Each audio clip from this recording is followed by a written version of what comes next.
back to the coding interviews and reading.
Keeping an eye on all of this thing is moving.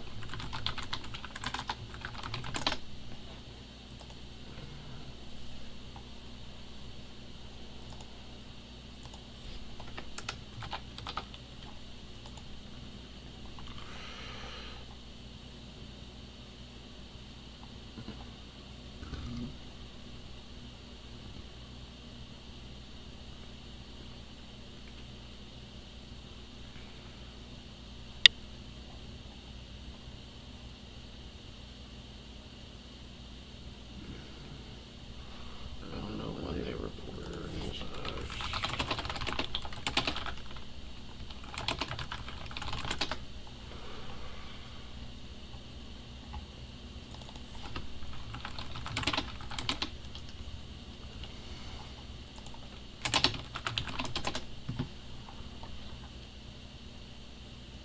March. Yeah, so this move really goes due from the options buying. Some volume, there's nothing really material here that's causing it to move. So again, we're just gonna have to see.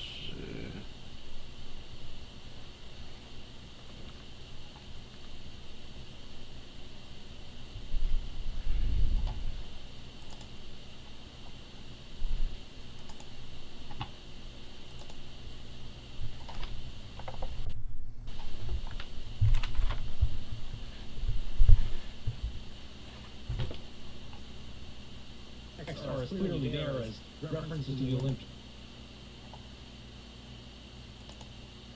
If you live in a Maryland zip code that has 0 DUIs in the last 5 years, listen carefully.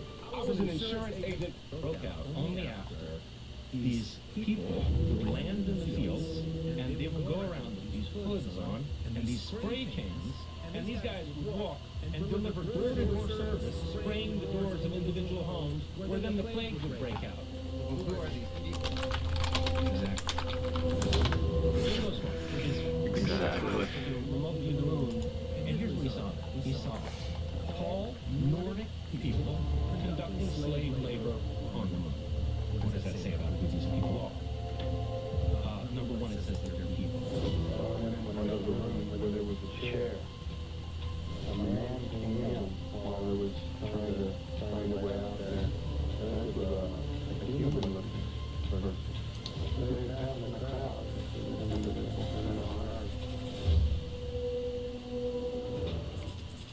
Jason Reza Georgiani, thank you for joining me. I can't believe I made it into heaven with Jesse Michaels. I know. What did you think? You weren't going to make it? Do you think Where do you think you were a more purgatory guy, or what was your? Well, I mean, yesterday was definitely purgatory. I tell you, I've flown a lot, and to have 2 airplanes break down and a 7-hour delay, it was a little bit weird. That's super weird. Well, that's the perfect segue. Weirdness in reality. For what I want to cover with you, because I think you're one of the few people who studies UFO history and the nuts and bolts side, but you also kind of understand some of the deeper underpinnings Scott's of all the in. culture, what's going on. He's So all I in. think there's like the kind of, it's like the bell curve or something. If you're like kind of really dumb and warm, Passengers at 70 cents, probably sold clearly too soon, but rather pull some other risk in the middle off. of the curve, it's like only nuts and bolts. It's like, See what the rest is. finger. And then once you get deep enough or something, on the right side of the bell curve, its consciousness is somehow extremely fundamental to all of this. And you get into weird stuff around secret societies and psychic warfare, and it gets weird. And so it feels like you are really deep into all of that stuff. Yeah, one thing I would take exception to in terms of the bell curve analogy there is that I basically agree with what you're saying. Except I think that there's a place on the other side of the bell curve from where the normies are who deny that anything much is going on at all. And then people who, let's say, have read Carl Jung on UFOs and appreciate the extent to which this phenomenon involves the co-constitution of physical reality by consciousness and so on and so forth. There's a place on the other side of that bell curve where someone can, as it were, fall off the deep end. And I think it's also a psychological defense mechanism. You can wind up developing such an abstract meta-interpretation of these phenomena that you're actually occluding or occulting some more tangible aspects of it that are deeply disturbing.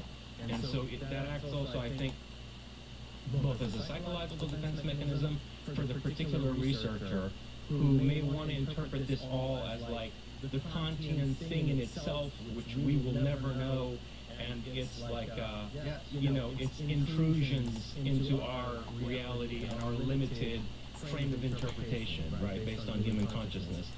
The denial of our capacity to ultimately discern what's going on with this phenomenon can also be a way to defer responsibility for dealing with some very tangible things that are going on that are deeply disturbing and that have very serious sociological and political implications. I couldn't agree more. I think some people who are so far off the deep end of the consciousness realm are there because it's unfalsifiable, and because it's like impossible to study, because it really doesn't even touch our consensus reality, so you don't need to justify it. It turns into its own sort of cult. But you said something very interesting there. You said there's some deeply disturbing things going on in just the kind of more prosaic nuts and bolts, version of the UFO story. What do you mean by that? Let me come to that in a moment. But before we, scare the bejesus out of the listeners right off the bat, let me give a little bit more historical context for what I was saying. Yeah. So, without naming names, Kant has become, I think, very important to some people who have taken a very abstract approach to interpreting what's going on with the UAP phenomenon. And if you look at Immanuel Kant's own life, here's a guy, I wrote about this in my first book, Prometheus and Atlas. There's a whole chapter where I discuss Descartes and Kant and basically the constitution of the world picture of the Age of Enlightenment, right? And the thing about Kant is that in his youth, he actually took the time and care to read the entirety of Emanuel Swedenborg's Arcana Coelestia, the Secrets of Heaven, which has all kinds of accounts of extraterrestrials living on various planets and different gradations of existence, right, and planes of being and so on and so forth. And there's also, more significantly, a ton about psi abilities in that book, about clairvoyance and telekinesis and so on and so forth. Well, Kant reads all this, and then he writes the groundwork of the metaphysics of morals in a way that develops an abstraction based on Swedenborg. He's using Swedenborg, but then he's warping the metaphysical structure of Swedenborg's work in order to construct an unknowable reality beyond the veil of appearances that's conditioned by the limits of our own consciousness. And if you read his earliest writings, which he suppressed in his own lifetime, Kant admits that the reason that he did this is that the stuff in Swedenborg is so disturbing that it would destabilize society, including on a political level. So what Kant wants to do is create this metaphysical model that allows him to define what he calls a kingdom of ends, where each human being is an end in himself, a moral organization for every other person. And then, based on this, he can frame this categorical imperative that you should never use any other person as a means, and every person should be treated as an end in himself, right? It's like the Archimedean point of his whole moral system. Well, he does this by misappropriating and distorting Swedenborg and covering over both the psychic and telekinetic accounts in Swedenborg's writings, and also the accounts of various forms of extraterrestrial intelligence. And I see the same move being made today in certain sectors of the UAP conversation. Well, it's fascinating. I mean, that's a great book, Atlas, or Prometheus and Atlas. Everybody should buy it. It's this sort of sweeping philosophical treatise where you go through the advent of empiricism and reason and the Enlightenment and figures like Kant and Descartes. And in Kant's case, I think you also say that the occult, the reason to keep the occult or sort of separate somehow or off limits is because it would involve a storming of heaven or something. And did he have a political motive in doing this? Because with Descartes, I think you say that he was a Jesuit spy. And Descartes was literally a Jesuit spy. In other words, Descartes was in the employ of people who were holier than the Pope. In other words, that phrase, holier than the Pope? These were agents of the Vatican that were acting against the sort of like status quo modus operandi of the Catholic Church in France. They were like more zealous than the Pope, and they were Jesuits. And they had sent René Descartes to infiltrate the Rosicrucian order and to develop a false scientific paradigm that would reduce everything in the physical world to basically mechanical causality, which then has the effect of relegating everything that can't be encompassed within a mechanistic grid and framework of interpretation into the realm of the spiritual, which is in the domain of the Catholic Church, right? So then the Church gets to continue to have a monopoly on discourse about anything spiritual, and the common citizen is presented with a scientific paradigm that's soul-crushingly nihilistic, so that he will then remain within the arms of the Church. Do you think that was Descartes' mission? Absolutely. Yeah, he was a hired Jesuit agent. I mean, the guy was literally a stormtrooper who functioned as a military intelligence attaché to Catholic armies that were going through Protestant villages and burning them to the ground, and basically engaging in a inquisitory religious war against the Protestants of France. And this is the guy who we trace our modern scientific paradigm to. Now, Kant wasn't a paid agent of anybody, as far as I can tell. But he definitely had political motivations, right? And the thing is, Kant's political motivations are not something, antiquarian and, only relevant to his own epoch. We still face the same concerns that he did as a serious thinker grappling with evidence for the paranormal. So, for example, as I point out very early on, and I've come back to this over and over again in 14 books that I've written, but it's right there in Prometheus and Atlas from the beginning. If you consider what it would mean for telepathy, clairvoyance, telekinesis, or what we call psychokinesis these days, to achieve mainstream scientific recognition, and for large numbers of people to then adopt training protocols for these latent human abilities, right? The way that we have now a lot of the remote viewers offering remote viewing training. Imagine what kinds of social challenges that faces us with, right? I mean, if people become adept telepaths or adept clairvoyants, there's no such thing as privacy left. There's no physical privacy left. Anyone can see you doing whatever you're doing inside the privacy of your own home. Anyone can even step into your mind, like the remote viewers, for example, who were tasked to psychically spy on Saddam Hussein during the first Gulf War, and then Buchanan and others. They actually went into Saddam's mind to the extent that, for example, you know, they would get ill when he was ill and so on and so forth. And Yeah. so this is like a horrendous violation of personal privacy. And then when you go to psychokinesis, it's even worse, right? So there's this direct mental influence on living systems that's been studied in a very serious way by parapsychologists. And often what they'll do is they'll visualize certain organic systems in the body with a view to trying to heal diseases using psychokinesis. But obviously, I mean, as the Soviets figured out in the 1970s when they were taking mice down in submarines and trying to stop their hearts, you can use the same thing to kill somebody. I mean, you can use it to give somebody a heart attack or a stroke. And there's evidence, you know, based on the testimony of some of our top remote viewers, that there was a black unit in the United States that was doing these things in the 1970s and 80s. It was separate from the remote viewing programs that were eventually defunded by Congress. As you know, I'm always on the hunt for things that help me stay sharp, focused, and full of energy while I'm diving into life's mysteries and making this extractable purchase.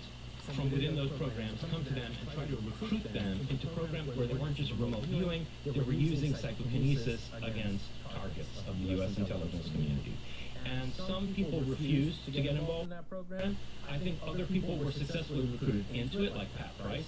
And I think the reason Pat Price wound up dead is that he was recruited into that program and tasked with certain operations, and he wound up having serious moral reservations to that. Yeah, it's interesting too because so Stargate was this, you know, program originally out of Stanford Research Institute that you're talking about, which, you know, was the American Psychic Spy Program. It turned into, you know, had a few other names and a few other agencies oversaw it before it was sunsetted in 1995. But I think a lot of people don't know that actually a lot of original people who were on that program came from Sidney Gottlieb's Technical Staff Services. And so that guy, I mean, Sidney Gottlieb, you know, quote unquote poisoner in chief, this sort of, you know, the American Joseph Mengele, if you will, he was doing everything to confer a tactical advantage on behalf of the U.S. on pretty much all vectors of spooky science, and would kind of, you know, lie, cheat, and steal in order to do that. And I think he ended up dying with his wife at a leper colony, presumably maybe to, you know, make amends for his horrible deeds during his life or something. But, you know, that connection, I think, is not super well known. That maybe it wasn't just this, you know, maybe there were deeper black elements to this, you know, program. For sure. And so what Kant means when he uses the phrase storming heaven is precisely this, that you could wind up in a situation where, due to mainstream scientific recognition of these latent human abilities, which, by the way, we share with animals, there's extensive evidence of that animals have much stronger side than most people do, and that probably, you know, on an evolutionary scale, there's an inverse relationship between the hypertrophy of technical intellect and the atrophy of these intuitive instinctual abilities. So, you know, these latent human abilities that we share with animals could be retrieved and trained and cultivated in a very deliberate way. And, you know, if these phenomena get mainstream scientific recognition, it's likely to be the case that many people will go adopt those training protocols the way that people train in martial arts today. The way they would have to be trained up now.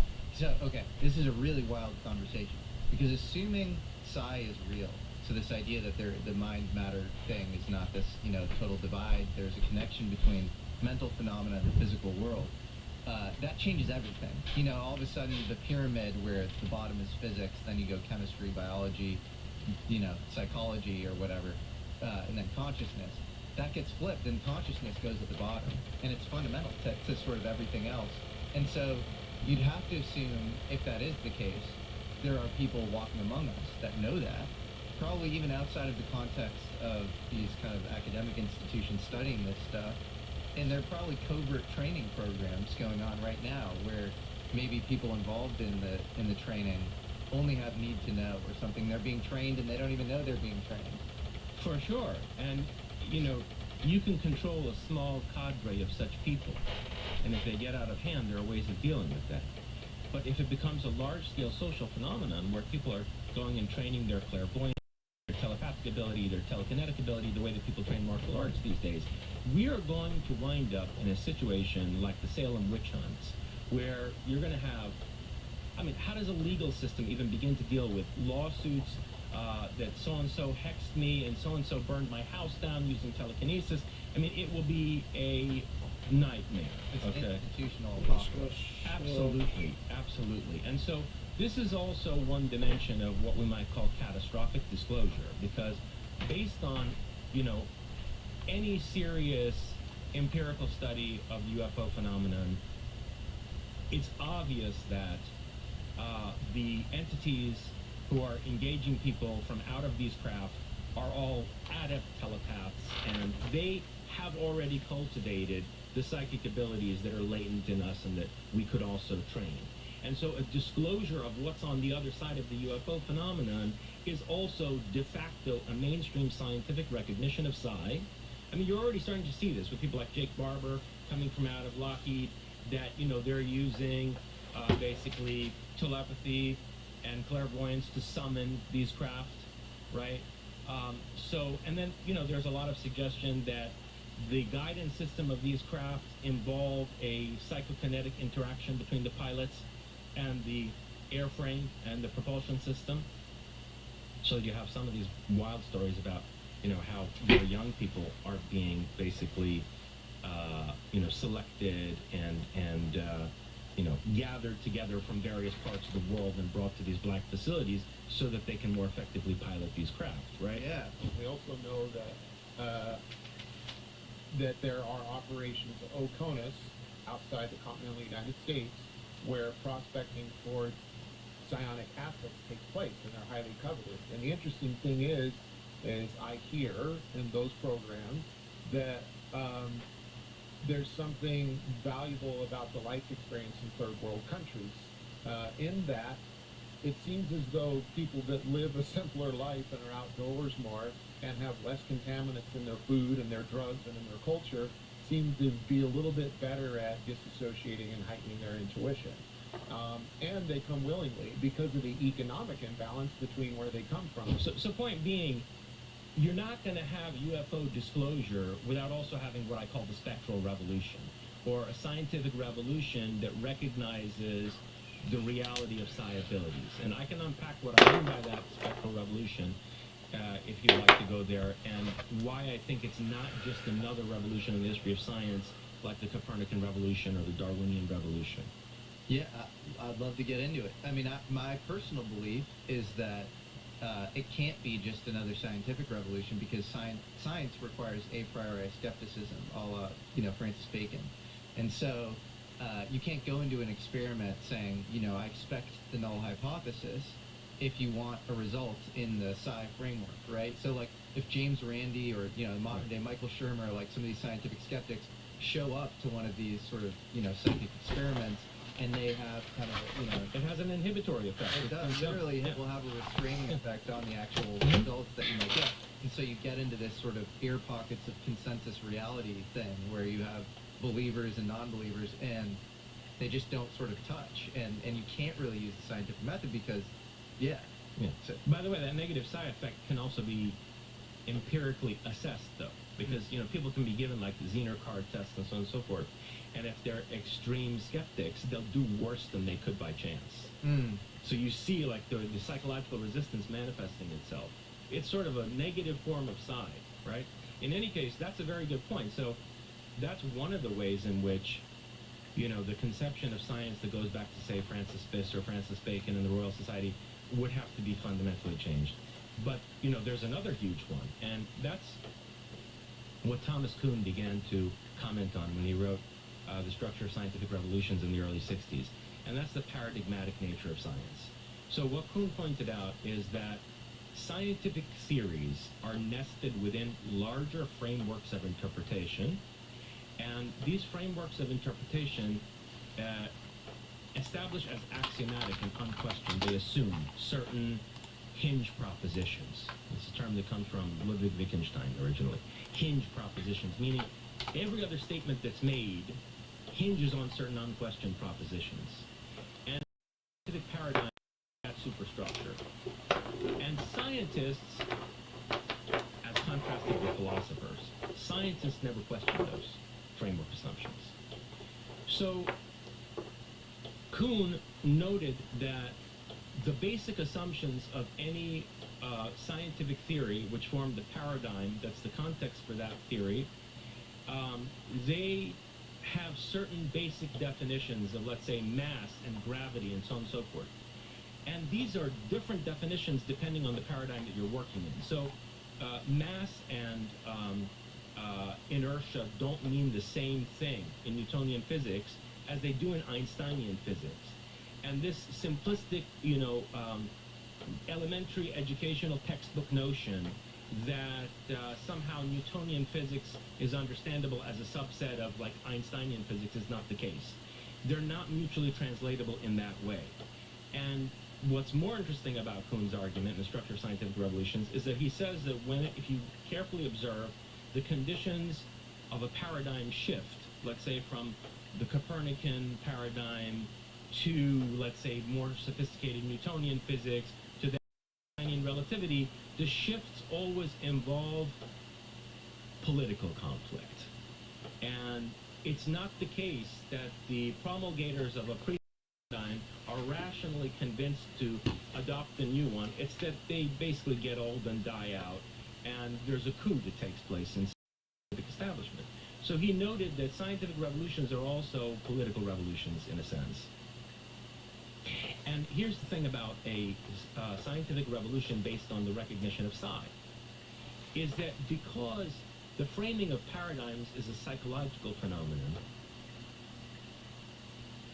people who think that recognition of ESP and PK requires simply a new paradigm with metaphysical concepts that are more rigorously expressed in certain scientific equations and formulas are missing the forest for the trees.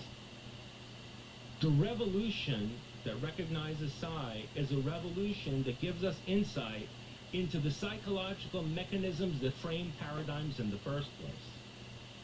So understanding that consciousness, really actually sentience on a subconscious level, is forming physical phenomena as they emerge from out of the quantum domain.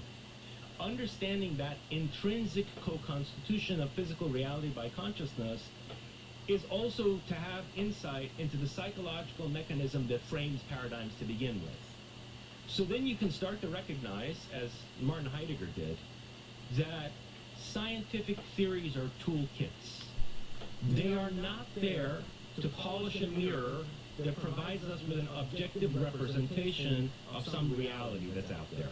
As if our mind is a mirror, right? And it's representing an objectively existent reality. No. Scientific paradigms and the theories that any given paradigm makes possible are models. It's a technological enterprise. So the epistemic discoveries in science are derivative of, or an outgrowth of, an essentially technological enterprise. In other words, a model-building endeavor that involves tools that allow us to achieve different ends, okay? So if you think, for example, there's a lot of discourse about this today, that, maybe we took a wrong turn with Einstein, and maybe the dynamic ether model that Nikola Tesla was proposing and that perhaps Townsend Brown was working with was the more accurate model of the cosmos, and somehow Einstein went wrong. No. What we're in need of is a much more radical insight than that, which is that if you, let's say, want to travel at near the speed of light in a spacecraft, the right model for that is Einstein. If you want to create a quantum signaling system for like instantaneous communication across vast interstellar distances, the right model for that is quantum mechanics. That doesn't mean that you're ever going to have a meta theory that reconciles quantum theory and relativity. If you want to develop a electrogravitic craft, with a certain kind of, let's say, ability to tap zero-point energy as the basis for propulsion, you're going to need to work with the dynamic ether paradigm that Tesla was starting to develop. These are different toolkits, they're different models for achieving different ends.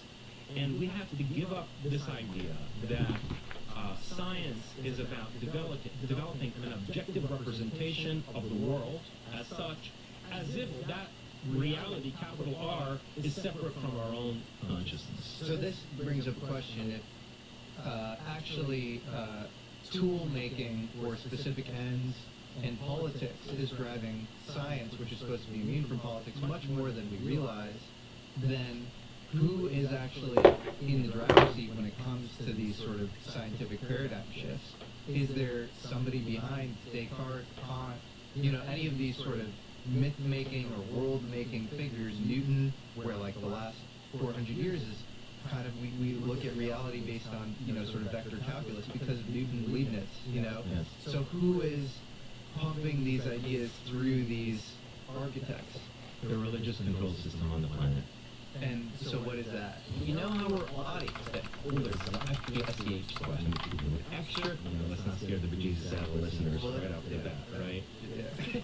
The thing is, if you spend, any serious time looking into the UFO phenomena, and by the way, it's something I've studied for 25 years or something like that. I touched on it toward the end of Prometheus and Atlas, which was published in 2016. It was my dissertation in 2012 and then was adapted into a book 2016. And then I wrote Closer Encounters, my study of UFO phenomenon. Closer Encounters was published in 2021. But it's the outcome of like 20 years of preceding research.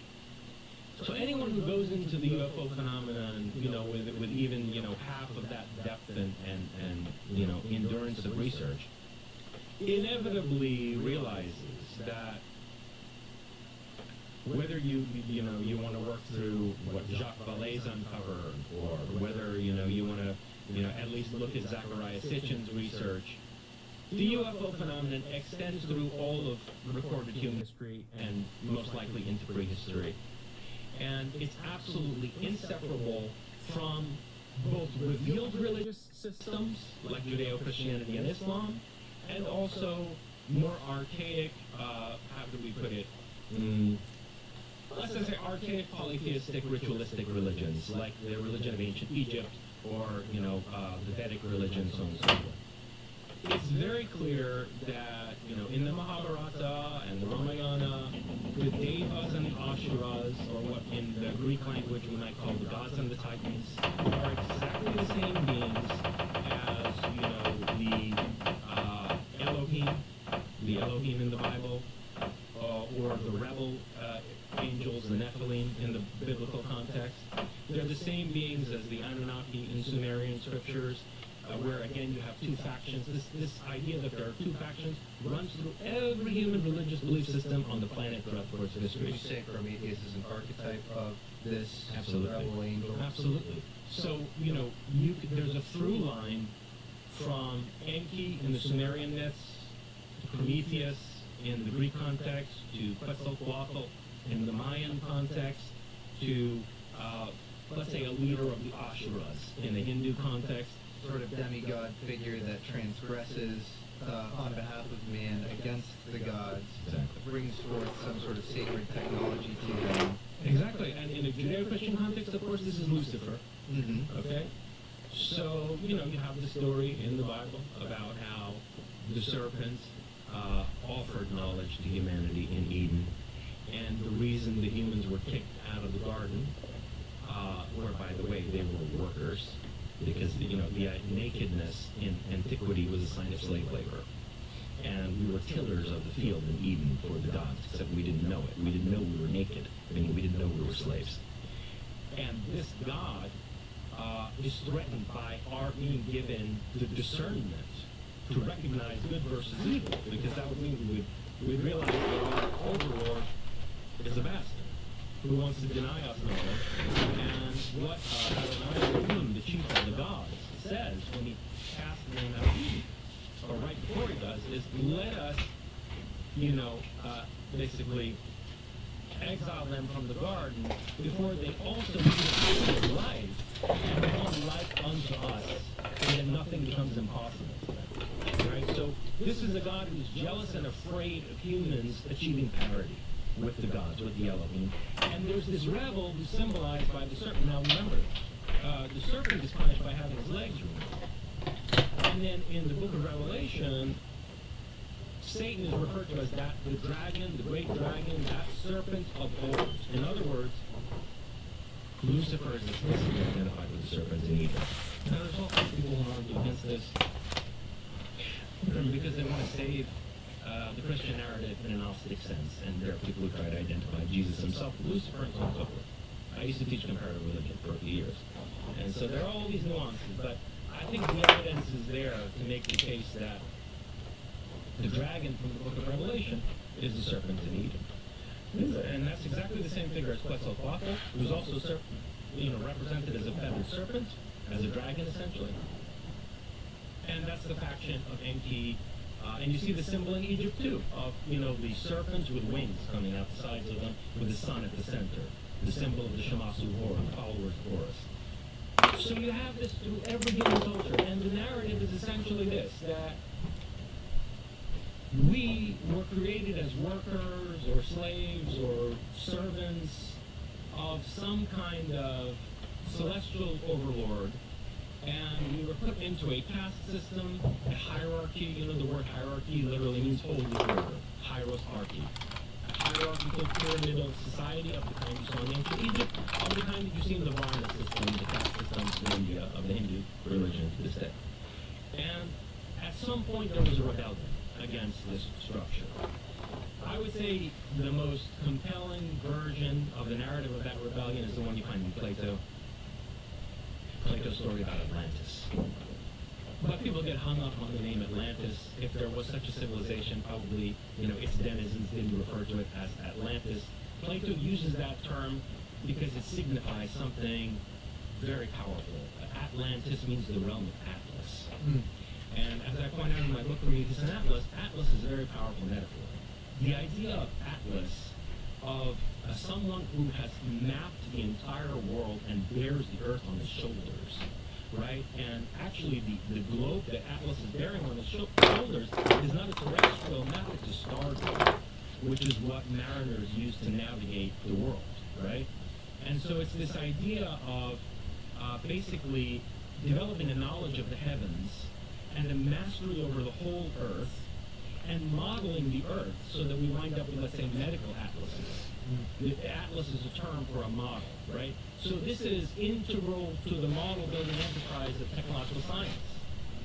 So the idea of Atlantis, archetypally, is the idea of a demigod society, which, as Plato says, wanted to empower humans and was hybridizing itself with the lot of humanity, right?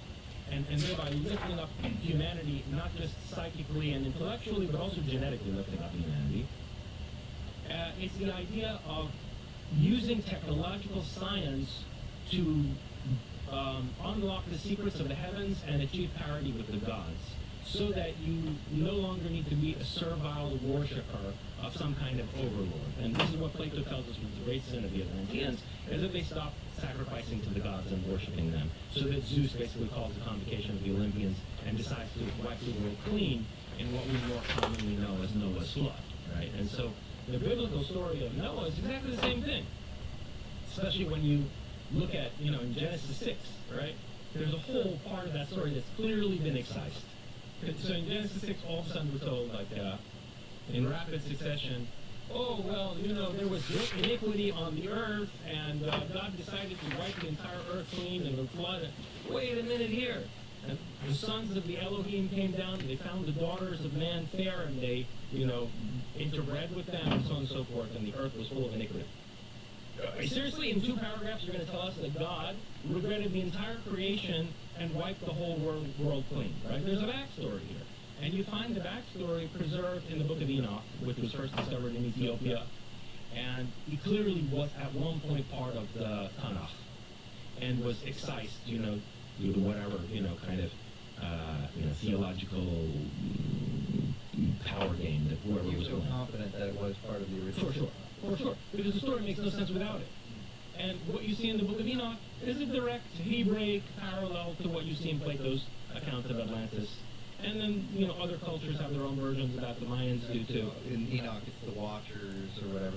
And so, okay, how does all this connect to the UFO story? Because you hear, I don't know, like, for example, Diana Pasulka came on a podcast and she said, Jacques Vallée is very interested in the devil and demons and fallen angels. I'm lunch with Jacques Vallée.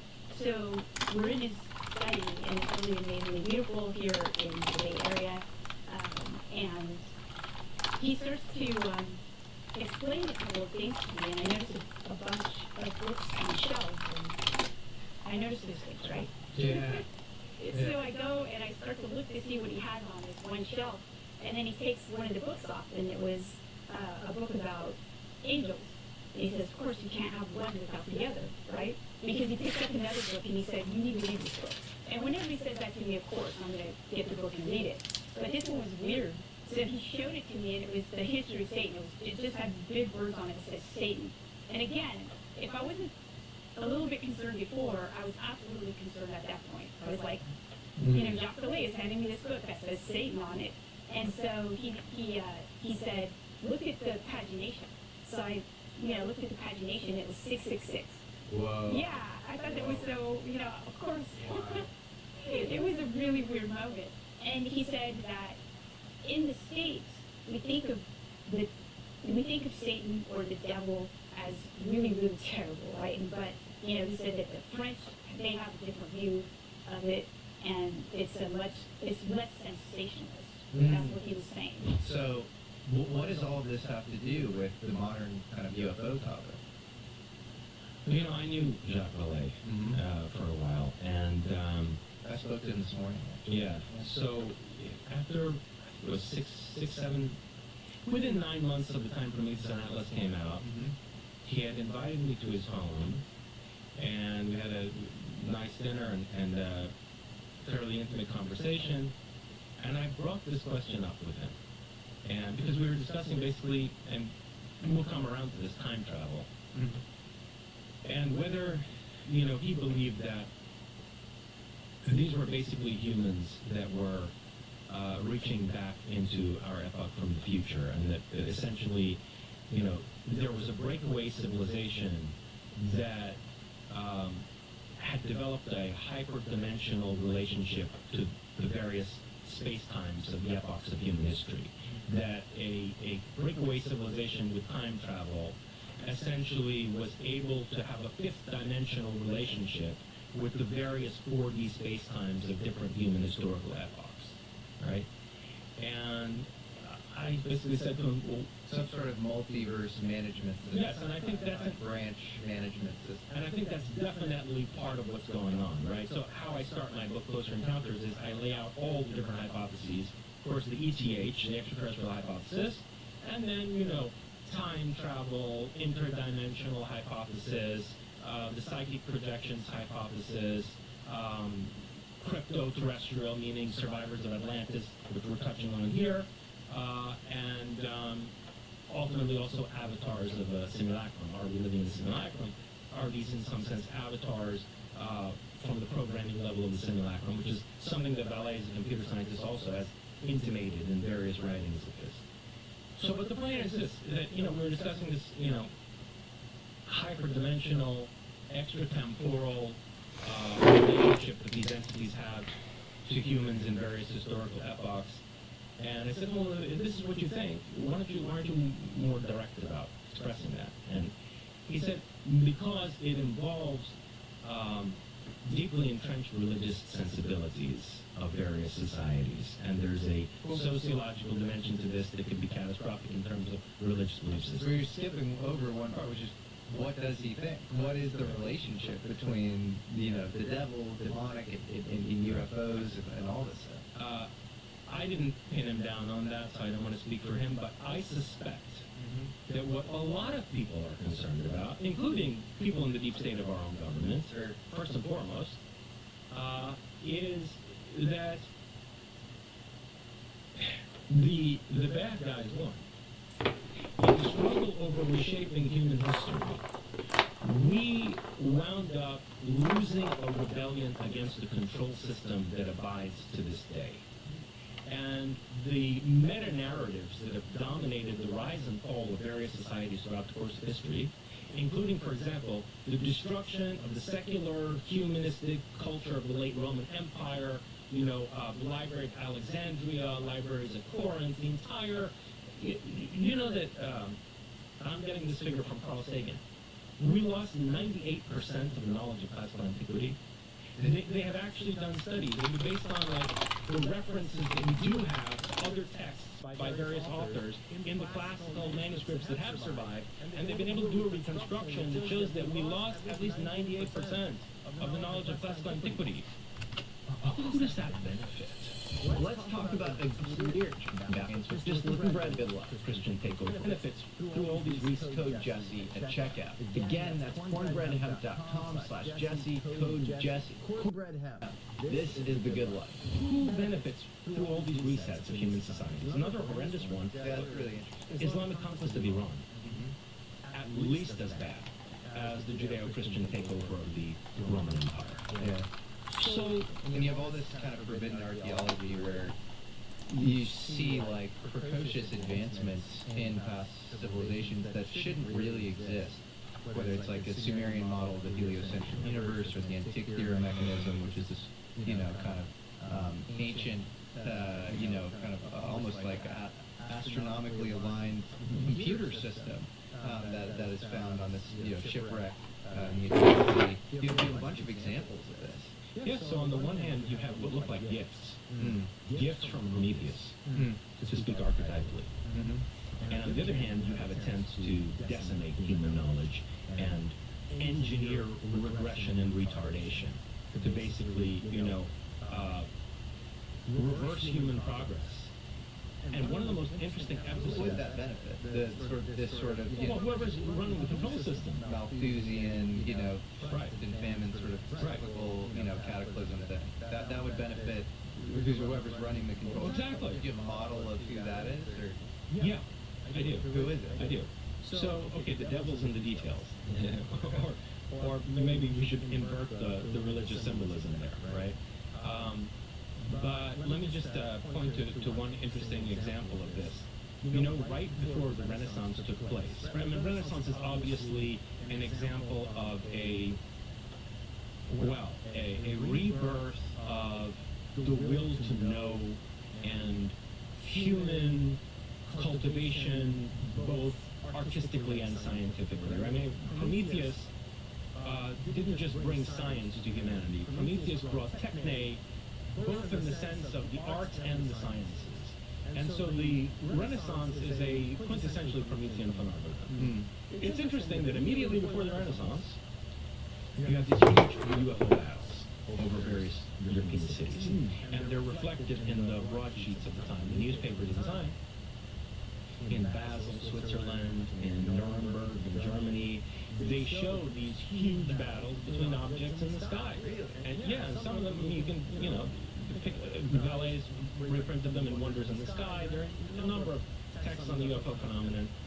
These are newspapers that show huge triangular craft, spheres of various colors, attacking each other, some of them falling from out of the sky, in battles that took place in several places over Central Europe. This is like 15th century or Just before the Renaissance, 1400s. 1400? Yeah. So just before the So to me, that looks like the rebel faction gaining ground and opening up the space for humanity to progress again for a while, right? Now, there was also... and it's interesting. So you think that like these celestial battles take place right before there's some airdropping of human technology or something? Look, I don't want to reduce human agency, you know, by calling it an airdropping, but I wouldn't be surprised if there was a little help. Right? But at the very least, Belay would say donations. yeah, and at the very least there was a safeguarding of a space for human development and, you know, the rebirth of ingenuity and so forth. But then, you know, as I was mentioning earlier, let's say the Jesuit order tried to capture that and control it again through, you know, a front man like Descartes, where you had somebody like Giordano Bruno developing a very holistic sort of, you know, how can I put it, hermetic, alchemical matrix for what could have been a very different form of modern science. And that was destroyed through the reductive, dualistic model of Descartes, right? Where everything in the physical world can only be understood in terms of mechanistic causality, and then whatever spiritual can't be discussed rationally, and therefore, you know, the church continues to have a monopoly over that discourse. So there were attempts to then basically suffocate the Renaissance and warp the energies of the Renaissance to have it miscarry into what became materialistic, reductionistic modern science. Yeah, you have this great book, I think Francis Yates, The Rosicrucian Enlightenment. She talks about King Frederick sort of housing a lot of these heretical thinkers, John Dee, Edward Kelly, and I think Giordano Bruno. That's right. Oh, and then there's this war, and I think Descartes fights on the other side of the war. Exactly. Which is very interesting, and so, you know, it's almost symbolic that you have this kind of, you know, fighter in the world of reason actually engaging in this battle against the literal people housing or providing safe haven to some of these more heretical thinkers who are claiming to commune directly with angels and that sort of thing. That's right. And, you know, the Renaissance was supposed to take place in the 1300s. If you look at... What does that mean? Well, they missed their yeah. programming? If you look at, you know, the trajectory of cultural development in the so-called Middle Ages, right? You start to see the development of academies and the rudiments of empirical investigations into nature in the late 1200s. And, you know, people like Paracelsus and Cornelius Agrippa and the great alchemists come from out of this cultural development. This is where the Faust story comes from, right? The legend of Dr. Faustus. It's that period in the late 1200s, early 1300s. And then what happened? The Black Plague. When you look at accounts of what actually went on during the Black Plague, and here, you know, the work of William Bramley is absolutely indispensable. He wrote this book, The Gods of Eden. And as far as I can tell, Bramley had he wrote this masterful text, and then he never went back to the UFO phenomena. So he's the furthest thing from a grifter, who just wanted to write one book after another about this stuff, right? No, he settled it, and that was it. You know, he said what he had to say. So Bramley started out as a very conventional researcher trying to understand war profiteering. He wanted to understand, you know, who was behind engineering all these wars throughout history, and whether, there was some systematic way in which profiteering was taking place through large-scale engineered human suffering. And he was thinking, okay, like bankers and banking elites and shit like that, right? And he finds UFOs. How does he connect that? That's fascinating. So he goes in detail through archival material that's left from various historical epochs, including in this case the Middle Ages. And he notices that at the time the Black Plague breaks out, there are many UFO sightings. There are sightings of objects that land in fields. It was so prominent that hysteria broke out about it in the French court, and Charlemagne was considering declaring war on the tyrants of the air. During the reign of Charlemagne, there were many accounts of encounters with tyrants of the air and their aerial ships. These accounts so concerned Charlemagne that those reporting such strange phenomena were subject to torture and death. There is one recorded event given between the 8th and 9th centuries in France. One day, among other instances, it chanced at Lyon that 3 men and a woman were seen descending from these aerial ships. The entire city gathered about them, saying that they were magicians sent by Charlemagne's enemy to destroy the French harbor. In vain, the 4 innocents sought to vindicate themselves, saying that they were their own country folk and had been carried away a short time since by miraculous men who had shown them unheard of marvels. Luckily, the Bishop of Lyon pronounced the incident as false, saying it was not true these men had fallen from the sky, and what the town folks said they had seen there was impossible. But the people believed what their good bishop said rather than their own eyes, and set at liberty the 4 ambassadors from the ship. And this is where the whole Magonia thing that Ballet talks about, this is that period where, you have these people supposedly coming from Magonia, and some of them were arrested, and then this Bishop Agabard, who was like a proto-rationalist, came up with a justification for why this couldn't possibly be real, so these guys got let go, and they went back to their airships or whatever the hell.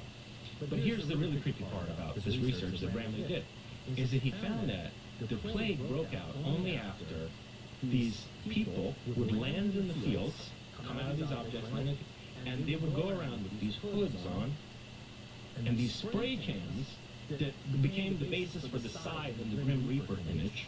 They were shrouded, and they have these things, okay, from out of which stuff would spray, and it became the image of the scythe and the iconography of the Grim Reaper. And not only were they spraying the fields, they would sometimes walk through towns, and people would be terrified and go into their homes, and these guys would walk and deliver door-to-door service, spraying the doors of individual homes, where then the plague would break out shortly thereafter. Okay? So it was biological warfare. And you know what the result of that was? A mass retreat back into religious fundamentalism.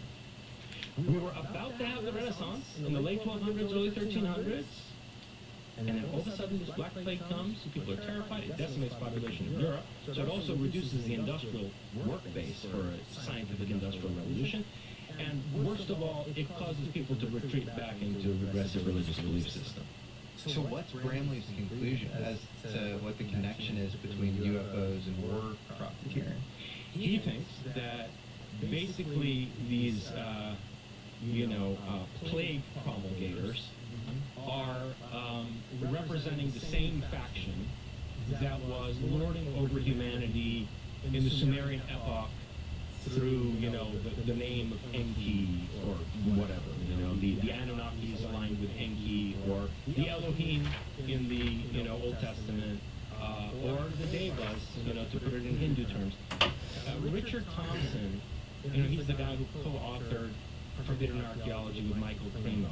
Richard Thompson has written a great UFO book, looking very closely at Hindu scriptures such as the Ramayana and Mahabharata. I think it's called Alien Identities. Now granted, he's coming from out of a Hare Krishna tradition, and so he has his own religious commitments and so forth, but you can filter that out and just look at the empirical analysis. And it's very clear from Thompson's analysis in that book that, the Devas were worshipped by, I don't know, a billion Hindus or something, are these entities. So, we're in a very unfortunate position, right? If in fact we're inside of a control system governed by people who want us to remain subordinates and are doing everything that they can so that we don't achieve parity with them. Now, obviously, this has tremendous implications in terms of any so-called disclosure. Because UFO disclosure, in the context of the, modern, industrial or whatever you want to say, post-industrial, economy that we have today, would mean our rapidly achieving technological parity with these people. We've done the homework so you don't overpay for business insurance. In fact, you can save up to 20%. So you can put more resources toward running your business. Call or get a quote today at Firebird.com.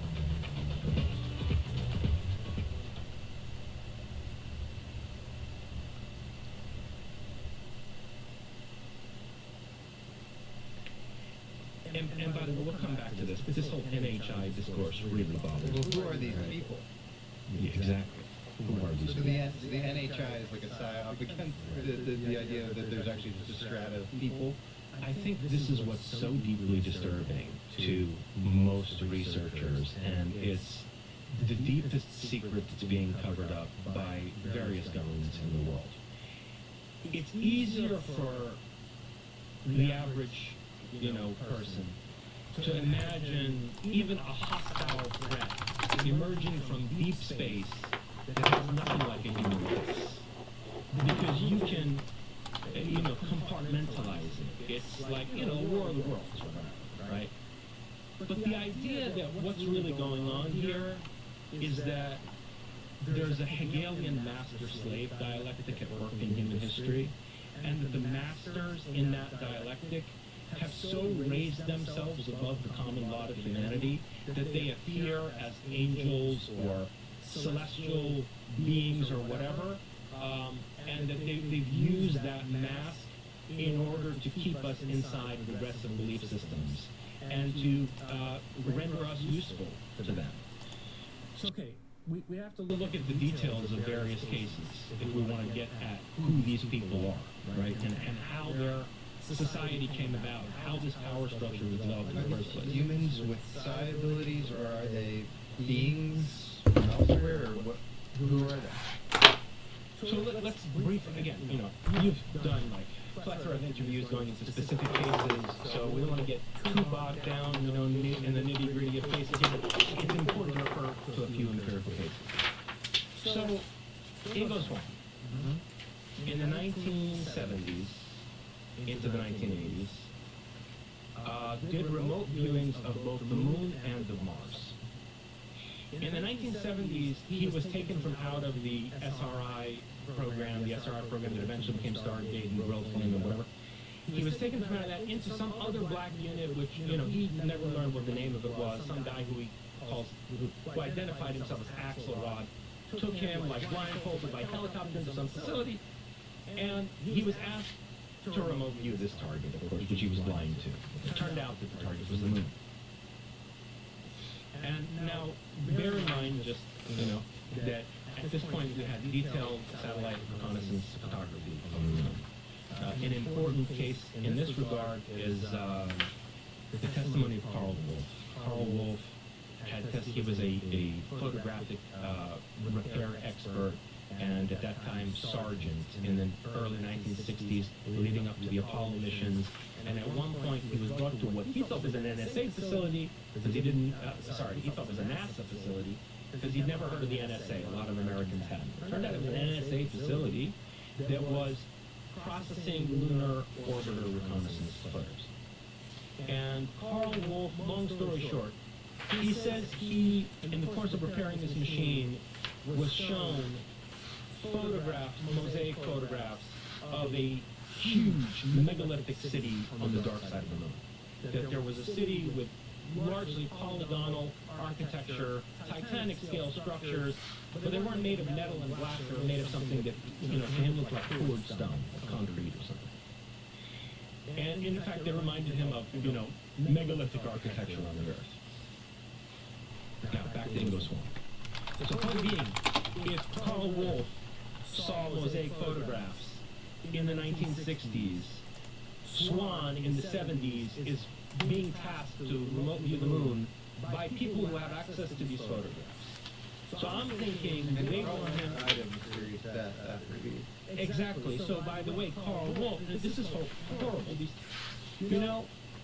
So, what are we discussing? Disclosure and how disclosure could be manipulated. Well, just before this wave of so-called disclosure began, between 2017 and 2018, poor Carl Wolf was run over just the way John Mack was run over, And I hardly think it's a coincidence, because he would definitely have been one of the people subpoenaed to testify.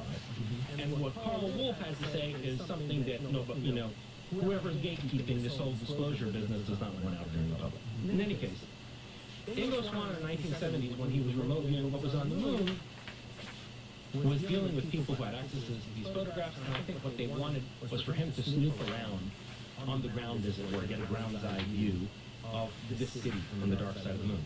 And here's what he saw there. He saw tall Nordic people, statuesque Nordic people, who gave him a look like, you don't belong here, get out of here and don't come back. And he saw these same people lording over basically armies of slave laborers, who he said were naked, and meaning that they're probably under some kind of a dome that we can't see, a transparent dome or something. And they were living in these ramshackle, makeshift shelters under appalling conditions, conducting slave labor on the moon. Swann also remote viewed Mars in the early 80s. And he said these same people who he had seen on the moon were responsible for a civilization, the ruins of which he viewed on Mars. There were very large, like honeycomb cities, which he said showed evidence of explosions, internal explosions, like, you know, he said he had the impression that a battle had taken place there. What's funny you say that. There's a PhD physics who's, I think he worked at Sandia or Los Alamos and also North Livermore. His name is John Brandenburg. And he says that xenon 129 and argon 40 exist in excess of what you would ever expect just from natural radioactive isotope decay. And that proves that there was actually some nuclear holocaust on Mars. Well, they found a large amount of xenon 129, which is the product of two things, supernova explosions and hydrogen bomb explosions. And we know there was no supernova on Mars. And if there was, there wouldn't be a solar system. And he said there was one other argon. There was also there's when you irradiate rocks that have potassium in them, and all rocks do, they produce a isotope called argon 40, and that's super abundant on Mars. So you have two things that are products of what look like an intense nuclear reaction on Mars in the atmosphere. Yeah, I spent several days with Dr. Brandenburg in New Mexico, and I put this in Closer Encounters, this research of Dr. Brandenburg. Basically, the deviation from normal of the isotopic ratio of xenon 129 in Cydonia specifically, where we have photographic evidence of ruins on Mars, the xenon 129 isotopic signature at Cydonia, he has discovered, is only matched by thermonuclear test sites on the Earth. It's the only other place in the solar system where we see that kind of signature. And he came to that conclusion when he was working at Sandia Labs, which is where nuclear weapons research takes place in the United States. Okay, so there's evidence that some kind of a nuclear confrontation took place on Mars. And by the way, And Carl Sagan called him and said, "Hey John, why are you causing so much trouble?" yeah. I found that very interesting. Carl Sagan, who held definitely security clearances and knew more than that. I'm pretty convinced Sagan was a member of Majestic. That would make sense to me. Yeah. Because he sort of flipped to he was very interested in UFOs. We know earnestly interested growing up. His mentor, he would have debates. The book he wrote was Shklovsky, the Soviet scientist who co-wrote Intelligent Life in the Universe. And Sagan himself at that point was saying, we should look at ancient myths and check the archaeological and historical record for contact and so on and so forth. There you go. And then all of a sudden, Then he had a security clearance, I think Project, was it A119, I think in the late 50s, where they were considering nuking the moon as a show of force against the Soviets, and he had a security clearance through the Air Force through that. And then it was interesting, he sort of flipped into anti-UFO mode and like almost official priestly citadel spokesman of the American scientific community, right as J. Allen Hynek moved from, rationalizing, explaining everything away via Project Blue Book, the official Air Force fake program, into more openness. So it was like kind of late 60s, early 70s. It's kind of this interesting kind of, thing. and he was the right age by that point to be recruited into such an organization. In any case, Brandenburg came to the conclusion that something like an Empire State building's worth of nuclear weapons had been detonated to produce that kind of a deviation of xenon 129 isotope at Cydonia. But so Swan saw evidence of this on the ground, okay, like a devastated civilization. And he said it was the same people who he saw on the moon as basically slave drivers. Now, unbeknownst to Swan, and by the way, when Swan remote viewed Mars, he worked with a team of, I believe, 5 other remote viewers, and they were all, they did it independently, right? And they're all blind to the target. But unbeknownst to that whole team led by Ingo Swan, in 1984, I think it was the same year, 1984, Joe McMoneagle at the Monroe Institute did a remote viewing of Mars for the CIA. And I thought it was in the 90s. no, 1984. Yeah, go look it up. The paper's available now. It's been declassified. You can read the whole report. Yeah. It's been declassified by the CIA. And it's 1984. I believe the title is Mars 1 Million BC. Yeah. And because initially they say to him, go to Mars like 1 million BC, that's the end of it, right? Well, what he said to them was, when McMurdo wound up there, he said, oh, it's all in ruins. It's there were people once here. I see like ghosts of people who once were, but they're not here anymore. People were 12 to 14 feet tall. So then they, yes. So they said to him, okay, well, if it's devastating, the people aren't around anymore, go back to when they were around. Now, he never reports on how far back that was. He just goes mentally to when they still had a civilization. So they go back to 1 million, and there's some recent ruin, and it goes back further. Exactly. People Exactly. Now, okay. these people are the same again as Swan. So, very tall, sort of Nordic people, very broad-shouldered people, not an ounce of body fat. They're wearing these skin-tight clothes, you know, that reveal every contour of every muscle. And he says some very interesting things about their worldview, their outlook, and their dying civilization. And what's most interesting is this. He says that a group of them were sent out in a craft to go scout out a new world that they could possibly develop as a habitation for themselves. Because Mars was no longer a planet on which they could survive, right? And this scout ship runs into a planet where there are constant electrical storms, there's a tremendous amount of volcanic activity. It's the opposite of Mars, but in a way that's also difficult to support human life. In other words, overgrown with vegetation, right? It's an incredibly volatile living planet. And they're like, we can't live in this planet under these conditions. We would have to modify this planet to live there. And so I suspect that what's going on there is the scouting out of a primordial Earth by people from Mars. Which then brings us to the question of the moon, you know, and what the moon is, right? I mean, so we've got Humble Wolf coming over to say on the dark side of the moon. We've got Ingo Swann having done the moon viewing that confirms that. But I think that the situation with the moon is actually a lot more disturbing. There simply being, you know, a city-sized alien base on the backside of the alien, or whatever. Base on the backside of the moon. You look at the geometry and the mathematics of the moon in relation to the Earth and the Sun. It makes no sense. The moon is 1/400th the distance between the Earth and the Sun, and it's 1/400th the size of the Sun. And so that creates these perfect eclipses that we see, right? That by itself is very odd. And then you look at the fact that the craters on the moon are all only a few miles deep. You never find a crater on the moon that's more than 5 or 6 miles deep. But some of these craters are like 186 miles wide, right? So, and at the, you know, the base of the largest craters, you see a convex surface. In other words, it looks nothing like the Grand Canyon or the Valles Marineris on Mars, where, like, you know, an asteroid would hit it and you'd see a deep gouge that should be proportionally as deep as it is wide. No. What you're seeing, apparently, is a hard shell that's being revealed through the impact against the regolith by whatever object. The ejecta is going 186 miles out in every direction, but there's never a crater deeper than a few miles, and what's being revealed there at the crater base is a hard, convex surface. Then there's the impact. Well, one of them was a test, one of them was accidental. The first one, I think part of an Apollo lander hit the moon, and there was a seismograph that had already been positioned there, and it registered basically the seismic signature that you would face if you were measuring a hollow object.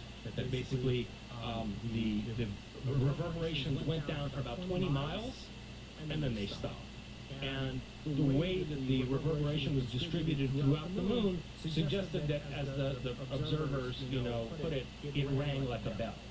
And so then they repeated this test deliberately a second time. I think it was on Apollo 13. And this time they hit it with a more significant impact, and this kind of seismic signature was observed for 3 hours. The moon basically ringing like a hollow object for 3 hours. So there's all this evidence that the moon is an artificial satellite. And setting this in the context of Joe McMoneagle's remote viewing of Mars, what I argue in Closer Encounters is that the people on Mars probably constructed the moon for two purposes. One, as a very large-scale transport of a significant population from Mars to the orbit of the Earth, and two, as a to radically alter the ecological universe. Probably setting this in the context of Joe McMonagle's remote viewing of Mars, what I argue in Closer Encounters is that the people on Mars probably constructed the moon for two purposes. One, as a very large-scale transport of a significant population from Mars to the orbit of the Earth, and two, as a terraforming device to radically Mars had alter some the moves, ecological though. That's what I don't understand. situation of the planet, so as to make it habitable for humans. Right? They said there were these horrendous, constant electric storms, volcanic eruptions, and so on and so forth. Well, the Earth spun a lot faster. If the moon had not been in orbit at some point, we would have been dealing with a planet that was a lot more unstable, spinning much faster, prone to toppling over. The moon acts as a tremendous stabilizer for the Earth. By the way, that's another thing about the moon, is that it has a unusually stable orbit as compared to the moons around other planets, as if there's a stabilizer inside of it. So I think it was created to transport a large population, and it was used as a terraforming device. Now, to answer your deeper question, what does that say about who these people are, right? Number one, it says that they're people. So NHI is not an appropriate appellation for these individuals, right? They look like us, particularly they look Nordic, and they appear to have been the progenitors of the human race. Not only that, they appear to have terraformed the Earth to make it habitable for humanoids. But I have one huge problem with all of that. The time scales. It makes no sense whatsoever to me that you would have people who look like us, I don't know, millions of years BC on Mars. The same people are basically, I don't know, involved in the power struggle that's been remembered as the myth of the Atlantean Revolt. The same people are being encountered today by, let's say, Travis Walton when Walton was abducted. Yeah, I wonder if this could be bottoming out here. Had to deal with these grays, these little robotic entities that, tried to put him back together after he, sustained some kind of physical damage being thrown by the, electric. Maybe we get a little jump. But then he, Unless they're saying that's the jump. Free of the control of these robots, and the medical facility or whatever went down the hallway, and he bumped into these Nordics, and from there on he was handled by these people. And he said they looked like they could all have been members of the same family. I went into another room where there was a chair. It was some kind of projection or some kind of a viewing thing in the room where you could see on a map of the stars. A man came in while I was trying to find a way out there. And this was a human-looking person. They passed in the crowd, this individual, and then on Earth. I think that because they showed back roll every time I went up and tried to talk to this guy, and he didn't answer me. He never got out of this craft that I was in, which was apparently inside of a large room or building or a larger craft, and it led me out of this room and into another room where some other beings like themselves put me unconscious. When I regained consciousness, I found myself laying on the roadway, but I saw a craft hovering there that just stood there for a second and shot straight up. I thought, And then you have cases like, Betty Andreas and Luca, where, again, you have her taken, she's frozen together with her family by Greys who come into the house. This is a 1960s housewife. And her and her daughter, Becky, I believe, were both taken. And initially they're handled by the Greys, who freeze the family and abduct them from the home.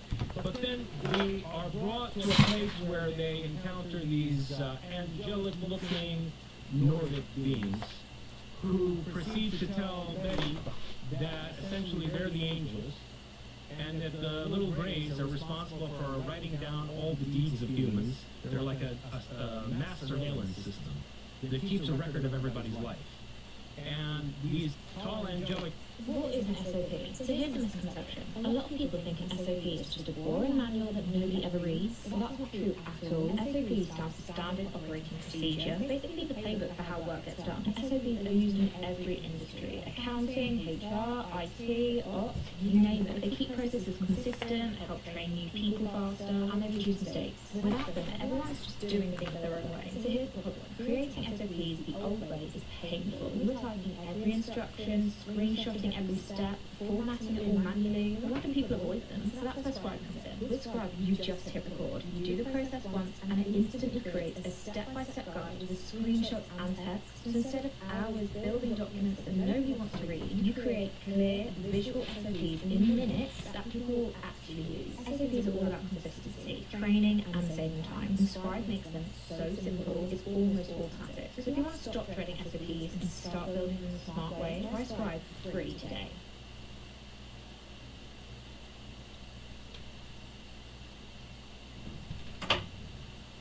Welcome to MedStar Health at Annapolis. Our nationally recognized providers are here to offer you and your family a trusted choice for your healthcare needs. The centerpiece of our 10,000 square foot site is a state-of-the-art surgery center. MedStar Health surgical specialists offer a wide range of medical procedures, are licensed and accredited, certified by Medicare, and accept most major insurance plans. Here, vascular surgeons perform select procedures for peripheral artery disease, open and endovascular dialysis access, and port placement for oncology care. Cardiac electrophysiologists perform generator changes and loop recorder implants. These procedures complement the services available at MedStar Health's cardiovascular practice located on Medical Parkway. Gastroenterologists treat patients in our on-site clinic and in the surgery center, including endoscopic procedures, colonoscopies, endoscopies, polypectomies, and Watt's 3D biopsies. Comprehensive orthopedic care is available here too, right here in Annapolis, to relieve your pain, increase your mobility, and guide you back to the activities you love.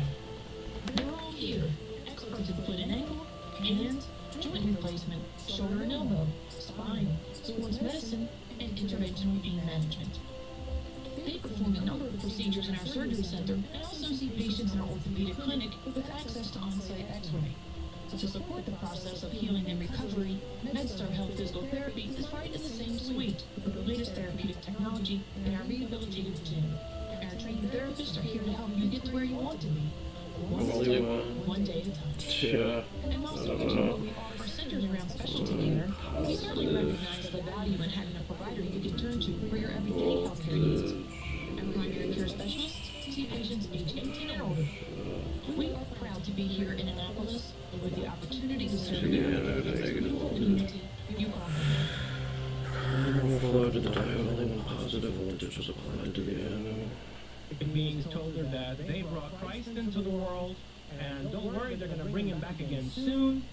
And while she was with them, and by the way, she didn't say they took her into space. They seemed to have taken her somewhere underground or underwater. And while she was there, she noticed this like doorway or large mirror or something that led toward this light. And some of these little gray entities went into the light, and they told her, you can't go in there, that's the one, that's the source, and that sent Jesus into the world and will again soon, right? So, a couple of points I want to make to these various cases. One is that we often hear these narratives where these, tall, statuesque, beautiful Nordics are pitted against these ugly little transhumanist gray robots, and like the Eisenhower story, that Eisenhower met with the Nordics first, and then he met with the Greys, and the Greys made him a better deal because the Nordics wanted us to get rid of our nuclear weapons. The Greys said, no, we'll give you our technology, just let us abduct a certain number of people each year. This is extremely dubious to me, this narrative, because there are plenty of cases that attest to the fact that the Greys are some kind of cybernetic robot that worked for these Nordics. And the Nordics appear to be the ones in control. So if there's a narrative that's being promulgated of, beneficent Nordics versus like inhuman monstrous Greys, I think it's some kind of good cop, bad cop bait and switch that's being set up here to ultimately put us in a position of captivation. And you first see this in 1950s Italy. There's a case that I cover in Closer Encounters.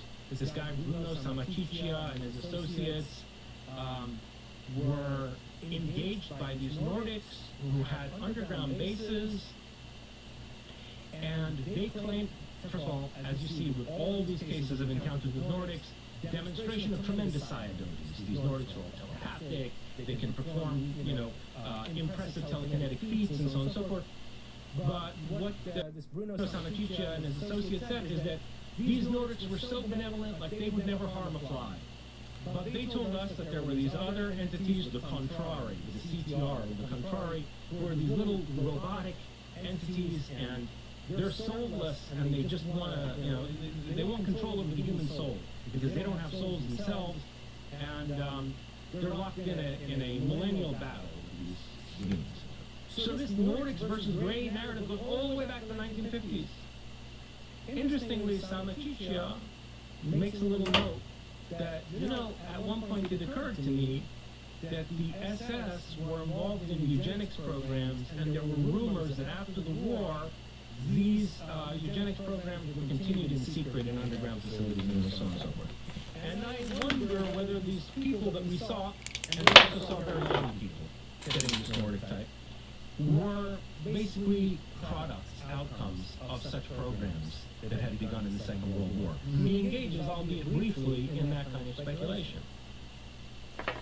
So, long story short, my point is that these people are integral to human history and to the development of human society. We're not dealing with something that's coming from the outside. And I'd be very suspicious of, claims by, let's say, George Adamski, saying that so-and-so Furkan told him that he was from Mars, or George Van Tassel saying that he was dealing with the Venusians, or Billy Meyer telling us about the beneficent plebeians who are going to come to save us all, right? These beings are incredibly deceptive. I mean, deception is part of what MO. Jacques Vallée puts up on this in the context of the fairy folklore of the Middle Ages. I mean, one very consistent thing that you see in encounters with the gentry, the elite fairies in Brittany and in Ireland and so forth, is that the peasants know that these beings lie all the time. They lie all the time about everything. And they only call them the good folk because otherwise they'll get pissed off and they'll do to you. So, I think we're dealing with a faction of humanity that's positioned itself as a sort of overlord or master caste above the common herd, and they have adopted all kinds of guises and disguises to, strategically deceive us for the sake of the preservation of their control system.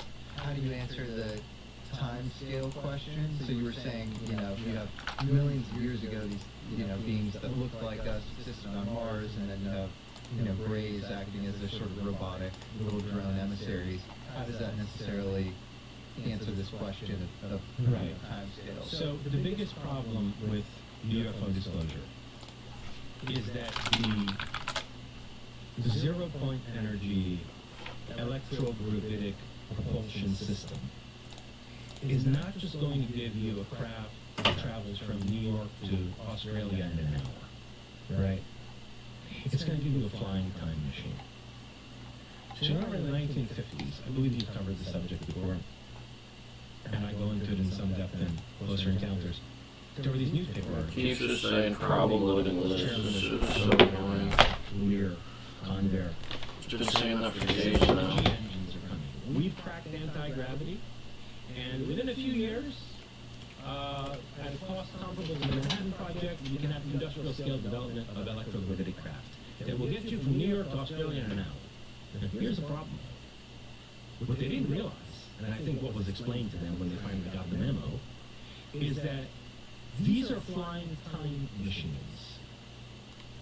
They mess with the spatio-temporal fabric in a way that causes time dilation and time displacement. And I have this also on personal testimony, which I've told the story before, but I never revealed who told me this. In this case, I will. Because, man, the guy's old, and, you know, if anyone, you know, nobody at this point should be wanting to cause him any trouble in his life. Lynn Buchanan, in his living room, told me a story about how at one point he was taken to a Lockheed facility in California, deep underground facility. He said that it was like a shack on the side of the road, and you went into the shack, and all of a sudden the floor of the place dropped. The whole thing was an elevator, and it took you down, I don't know how many hundreds of feet through solid rock, and he came out into this facility where they had reconstructed FAA style a collision between an airliner and a UFO. It's like the way that FAA reconstructs airline collisions. What do you mean reconstruct? Like you know, when there's been a plane crash, the FAA will lay out the pieces of the craft to emulate the moment of impact. Oh. And with like little flags and stuff. And so like a model of it? No, they take the wreckage. They take the wreckage and they reassemble it as best they can. So he saw a shattered UFO. Exactly. With a civilian, I don't know if it was a civilian airliner, an aircraft, a human aircraft. Maybe it was a military one. I don't know. He didn't say. Anyway, they have this reconstruction, and the reason they brought him there is that they were trying to figure out how this UFO works. And there was something about the guidance system that they couldn't figure out. And they wanted him to remote view how this thing was used by the pilots. Anyway, here's the important thing, is that when he was at this facility, he says that they conveyed to him that they were training pilots to fly UFOs. I don't know whether the recovered UFOs or reverse engineered UFOs based on their design, but they were training American pilots to fly these UFOs. And the biggest problem was time displacement. That these craft would, you couldn't travel through space with them without some degree of time displacement. And that was incredibly disorienting to the pilots. So they had developed models for how much time displacement there would be based on warping of space-time by the electrogravitic drive. And they were trying to teach this to these pilots so that their brains weren't scrambled by time travel, essentially. So I have that testimony also to confirm what I think is already a very sound theoretical speculation, and Michael Masters goes into this in his book on UFOs and time travel, which I cite in Closer Encounters, that the zero-point energy drive is going to give you a time machine, not just a propulsion. So why do people look like, I don't know, Nordic, Olympic swimmers, millions of years BC on Mars, and how is there such a continuity, not just of the looks of the people, of the architecture? What McMonagle and Swan saw on Mars was a style of architecture that matches the most titanic and megalithic structures on Earth. And that's also the style in which that city was built on the dark side of the moon, which, Carl Wolf saw the photographs of, which Ingo Swann wandered around, through astral projection. Why is there a consistency in architecture over millions and millions of years? Because it's not a linear temporal continuity. We are dealing with people who achieved time travel at some point. That point could be the future. God, dude. Looking at it from a linear perspective, it could be 2050, it could be 3100. At some point, time travel is achieved by a group of humans. Those humans appear to be of Nordic phenotype and genotype. Those people then began to manipulate the variables of human history hyperdimensionally. So it's not like they were Martians that once had a civilization millions of years ago on Mars, and somehow, they've gone into cryo chamber, although they did report that there were cryo chambers on Mars, and that there were people who had been left there, and they'd been waiting to be woken up, and nobody came back for them. Monagle said that. These pyramidal places are like hibernation chambers. They're trying to survive until somebody comes to save them. In any case, but I don't think that goes comes anywhere close to explaining the temporal continuity here. I think what we're seeing is a group of people who have learned how to drop into different epochs of human history from out of what you might loosely call a fifth dimensional frame of reference. Interesting. And so, people talk about, it's interesting you said Nordics versus Greys. I often hear Nordics versus reptilians. So, like, are the Nordics the only faction that have some sort of trans-temporal ability to time hop? Or is there some other faction that also, has plans for the Earth? Here's what I speculate about the reptilians in Closer Encounters. Okay, if you take seriously the possibility that the moon is a terraforming device and that the biosphere of this planet was radically reshaped to make it habitable for humans, well, that would have involved also the extinction of the dinosaurs, right? So the Nordics coming here from Mars were responsible for the extinction of the dinosaurs. Now, the Sumerian myths tell us that when the Anunnaki engineered a slave race on Earth, they went through several successive models, and the first few were failures. So they started by engineering other types of humanoid beings. So is there Anunnaki in the Sumerian because there's this debate of whether Zecharia Sitchin was right about these things. So you think there are? For sure Anunnaki. The debates are about whether, like, for example, Sitchin says the word Shen means rocket. Okay. And it means a pillar that, like, it's like debates over to what extent are these metaphors or are these vocabulary that's being taken out of context.